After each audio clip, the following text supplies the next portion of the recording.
예, 성탄절 어제 축하 공연하느라고 수고하셔서 저도 오늘 하루 종일 비글비글 잠도 안 많이 자는 하루였던 것 같은데, 그리고 얼굴 봤더니 퉁퉁 부었더라고요. 어쨌든 어제 너무너무 즐겁고 행복한 시간이었습니다. 어제 설교드렸듯이 메리 크리스마스는 어떤 의미라겠어요? 예수님의 맞습니다. 예수님의 탄생을 즐거워하라, 이런 의미입니다. 그런데 미국의 기독교에 대한 반감이 있는 사람들이 성탄절에 인사를 메리 크리스마스라고 하지 않고 해피 홀리데이, 행복한 휴일, 이렇게 한다고 합니다. 특히 동성애를 지지하는 정치인들이나 기업에서 성탄절에 예수님이 부각되는 것을 싫어한다고 합니다. 미국에서 동성애를 지지하는 대표적인 기업이 뭐냐면 스타벅스입니다. 스타벅스는 동성애를 공개적으로 지지하는, 어제 용훈 장로님이 스타벅스 커피 쿠폰을 준다고 해서 당황했습니다. 안 줬어요. 2022년에 시애틀의 스타벅스 한 매장에 근무하던 여직원이 인터뷰를 할 때 자기는 동성애를 공개적으로 반대한다, 이런 인터뷰를 했더니 시애틀 매장에서 잘랐습니다. 해고가 됐어요. 스타벅스에서는 직원들에게 성탄절에 손님들에게 메리 크리스마스라고 인사하지 못하게, 공개적으로 못하게 했습니다. 그래서 미국의 유명한 크리스찬 유튜버가 성탄절에 스타벅스 매장에 가서 주문을 할 때 이름 보통 적어 놓잖아요. 이름을 메리 크리스마스라고 적었다고 합니다. 그러면 주문을 이렇게 했던 걸 줄 때 이름을 불러요. 누구누구 씨 오세요 하는데 메리 크리스마스, 메리 크리스마스를 아무리 외쳐도 나가지 않고 오랫동안 버텼다고 합니다. 왜? 계속 메리 크리스마스 씨를 찾으니까. 메리 크리스마스를 직원이 어쩔 수 없이 부르도록 했던 이 동영상이, 한 9년 전에 있었던 동영상이 유튜버이기 때문에 알려지자 미국의 많은 크리스찬들이 본인들이 이게 거의 동참해서 본인들도 이름을 메리 크리스마스라고 써가지고 그 인증사실 찍고 이렇게 유행했던 게 한 9년 전에 미국에서 있었던 일입니다. 성탄절의 인사는 메리 크리스마스입니다. 중세의 이탈리아 산중 높은 곳에 있는 어느 수도원에 아침 일찍부터 어떤 사람이 문을 막 쿵쿵쿵쿵 두드렸습니다. 수도원에 사제가 나가보니까 매우 피곤해 지쳐있는 어떤 중년 남자가 밤새도록 산을 올라와서 문을 두드리고 있었습니다. 그래서 사제가 물어봤어요. 누구를 찾아오셨습니까? 그랬더니 그러자 그 남자가 이야기를, 저는 평화를 찾습니다, 이렇게 이야기하더래요. 이 남자는 유명한 신곡이라는 소설을 썼던 단테 알리게리라는 사람의, 단테의 신곡이 유명한데 신곡이란 샀던 단테입니다. 이 신곡의 이렇게 소설인데 이 시작은 이렇게 시작합니다. 내 인생의 한 중간, 눈을 떠보니 나는 바른 길에서 벗어나 어두운 숲속에 있었다, 이렇게 신곡이 시작을 합니다. 이 수도원의 문을 두드려고 마음의 평화를 찾던 그때가 이 단테에게 있어서는 40살이었다고 합니다. 20대 때는 사랑의 아픔, 시련으로 인하여 방황했고, 30대 때는 고향 피렌체에서 정치를 하겠다고 뛰어들었다가 정쟁에 휘말려서 쫓겨났습니다. 40대가 됐는 40살이 됐는데 갈 데 없이 방황하는 끝에 그 수도원을 찾아가게 되었다고 합니다. 단테만 이렇게 방황하고 평화를 찾고 있을까요? 많은 사람들이 자신이 무엇을 해야 될지 몰라서 방황하고 헤매고 있습니다. 무엇인가를 해보려고 노력을 했는데, 평화를 얻어보려고 노력을 했는데 마음속에 평화가 오는 게 아니라 더욱더 혼란과 방황이 커지는 경우도 많습니다. 최근에 우리나라 최고 권력자인 대통령이 자기 마음대로 세상이 안 돌아간다고 어떻게 해보려고 군대를 동원했다가 더욱더 큰 어려움에 빠지고 말았습니다. 저는 생각해 봅니다. 만약 그 사람 마음 가운데 마음에 평화가 있었다면 그런 일을 했을까? 뭔가 권력이 있지만 평화롭지 않은 겁니다. 그래서 자기 힘으로 안 되니까 군대를 동원해서 뭘 해보려고 발버둥 치다가 더 어려운 꼴에 빠진 거죠. 권력이 그렇게 많은 사람, 우리는 권력도 없는데, 돈이 그렇게 많은 사람들도 그들의 마음 가운데 평화가 없으면 뭔가 또 해보려고 발버둥 치다가 헛다리를 짚는 경우가 많습니다. 누가복음 8장에 보면 예수님께서 제자들과 함께 갈릴리 호수를 건너 배를 타고 건너가고 있었어요. 근데 그때 광풍이 몰아쳐서 배 안에 이렇게 물이 가득 차고 배가 난파될 위기에 처했습니다. 제자들은 죽을지 모른다는 두려움에 사로잡혔어요. 근데 예수님께서는 뭐 하고 있었어요? 주무시고 계셨어요. 누가복음 8장 22절 23절 말씀 보시면 하루는 제자들과 함께 배에 오르사 그들에게 이르시되 호수 저편으로 건너가자 하심에 이에 떠나 행선할 때 예수께서 잠이 드셨더니 마침 광풍이 호수에 내리침에 배물이 가득하게 되어 위태한지라. 제자들이 죽을지 모르겠다는 두려움에 사로잡히게 되니까 예수님을 급히 흔들어 깨웠습니다. 예수님, 주님, 우리가 죽게 되었습니다. 그러자 예수님께서 일어나셔서 바람과 물결을 꾸짖으시면서 호수를 잠잠하게 하셨습니다. 그러시면서 예수님께서 제자들에게 책망하셨습니다. 너희들의 믿음이 어디 있느냐 이렇게 물어보셨어요. 28장 24절 25절 말씀 보시면 제자들이 나와서 깨워 이르되 주여 우리가 죽겠나이다 한데 예수께서 잠을 깨사 바람과 물결을 꾸짖으시니 이에 그쳐 잔잔하여지더라. 제자들에게 이르시되 너희 믿음이 어디 있느냐 하시니 그들이 두려워하고 놀랍게 여겨 서로 말하되 그가 누구이기시기에 바람과 물을 명함에 순종하는가 하더라. 제자들이 호수의 물결과 바람을 잠잠케 하시는 예수님을 보고 깜짝 놀랐습니다. 광풍을 쉬운 말로 미친 바람이란 미친 바람, 광풍. 우리 인생에 광풍이 가끔 한 번씩 몰아붙일 때가 있어요. 내가 잘못한 것도 아닙니다. 내가 잘못한 거 아니에요. 내가 특별히 계획한 것도 아니에요. 광풍이 몰아치라고 계획한 것도 아닙니다. 그럼에도 불구하고 미친 바람이 내 인생 가운데 몰려올 때가 있어요. 코로나의 위기나 아니면 경제의 위기나 이 계엄령 같은 이런 우리가 의도하지 않았지만 나라 경제가 갑자기 어려운 지경에 빠지게 되고 갑자기 내가 원하지 않았던 큰 어떤 사건이 일어나는 광풍이 몰아닥치면 그 광풍을 우리가 통제 못합니다. 아무리 열심히 준비했을지라도 내 인생에 광풍이 몰아닥치면 통제할 수 없기 때문에 마음의 평화는 사라지고 맙니다. 우리 인생이 뒤집혀 버리기 때문이에요. 완전히 우리가 원하지 않게. 요즘 우리가 살아가는 이 시대에는 전쟁의 소식이 계속 들려옵니다. 러시아 우크라이나 전쟁, 이스라엘 하마스 전쟁.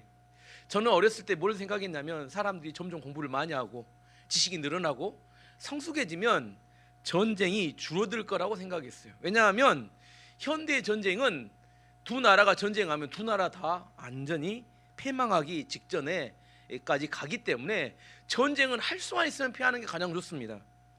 러시아 우크라이나 전쟁을 예로 들어보면 러시아가 거의 승리가 눈앞에 왔어요.